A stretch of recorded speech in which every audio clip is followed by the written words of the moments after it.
আছেন প্রত্যেকে? আশা করি প্রত্যেকে খুব খুব ভালো আছেন। তো আপনারা মেনুটা দেখেই বুঝে ফেলেছেন যে আমি আজকে কি রান্না করছি। তো আজকে রেসিপিটা হচ্ছে চিকেনের রেসিপি। তো চিকেন রেসিপির জন্য আমি এখানে কিন্তু তেলটা গরম করেই সাথে সাথে পেঁয়াজটা ভেজে নিয়েছিলাম। পেঁয়াজটা ভেজে আমি লঙ্কার গুঁড়ো সাথে আদা তারপর জিরা সব কিছু মিক্সড করে বেটেছিলাম। তো সেটা আমি তেলের মধ্যে ভেজে নিলাম। আর তারপর আলু টমেটো সব কিছু মিক্সড করে এটাকে ভালোভাবে আমি কষিয়ে নেবো। আর আমি আজকে যে চিকেনটা রান্না করছি তাতে আমি কোনো রকমভাবে জল ইউজ করছি না, মানে আমি যে এই তেলটা দিয়ে কিন্তু হালকা আঁচ দিয়ে কিন্তু আমি সেদ্ধ করে নেব। তো চিকেনটা জল দিয়ে সেদ্ধ করলে মানে আলাদা রকম টেস্ট হয়, আর যদি ঢাকনা ঢেকে আস্তে আস্তে করে সেদ্ধ করা যায় সেটা কিন্তু আলাদা রকম টেস্ট হয়। তো আমি এই জন্য আগে থেকে সব কিছু কমপ্লিট করে রেখেছিলাম মশলাটা, আর মশলাটা ভেজে নিচ্ছি। আর মশলাটা ভাজতে ভাজতে লবণ হলুদ পরিমাণ মতো দিয়ে দিলাম।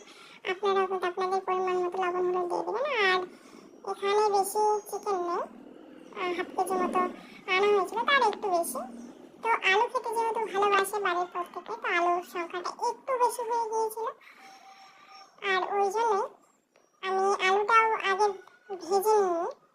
আলুটা একদমই ওই তেলের সাথে যেটুকু আমি তেল দিয়েছিলাম মশলাটা মানে ছাড়ার আগে ওইটুকু তেলের মধ্যে কিন্তু এই রেসিপিটা পুরোটা কমপ্লিট হয়ে যাবে। তো এই জন্য আমি একটা থালা নিচ্ছি ঢাকনি দেওয়া।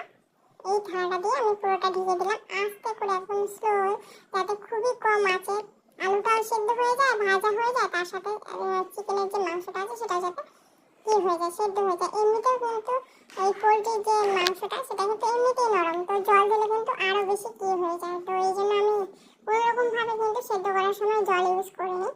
জল ছাড়াই কিন্তু আমি ওই যেটুকু তেল দিয়েছিলাম ওই তেলটা দিয়ে হালকাভাবে হালকা আঁচে ঢেকে রাখছিলাম। তো হালকা আঁচে ঢেকে রাখলে যেরকম ভালোভাবে সেদ্ধটা হয় সেরকম কিন্তু টেস্টটাও কিন্তু আলাদা রকম হয়। আর টেস্টটাও কিন্তু আলাদা, মানে একদমই আলাদা রকম হয়।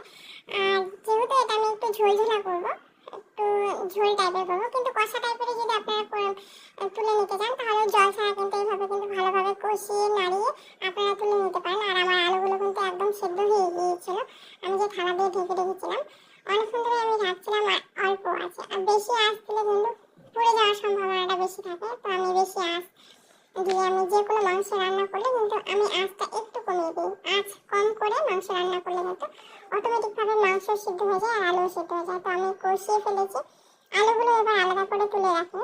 কারণ আলুগুলো যাতে, যেহেতু আমি আলুগুলো আগে ভেজে তুলে আমি সেদ্ধ মানে তরকারিতে দিই, তো ওই জন্য আমি আলাদাভাবে আলু তুলে রাখিনি। আলুটাও একসাথে মাংসের সাথে কষিয়ে ভাজা ভাজা হয়ে গেছে। আর এই যে আমি জল দিয়ে দিয়েছি। তো পরিমাণ মতো আমি আমার যেরকম ঝোল রাখবো সেরকমভাবে আমি জল দিয়েছি। আপনারা যদি ঝোল না রাখতে চান কষাটা আপনারা তুলে রাখতে পারেন। তো এইভাবে যদি রান্না করেন তাহলে কিন্তু হোটেলের স্বাদকেও হার মানাবে, খুবই টেস্টি হয় খেতে। আর টমেটো দিলে তো আরও টেস্টি, সাথে কিন্তু আমি গরম মশলা দিয়েছি।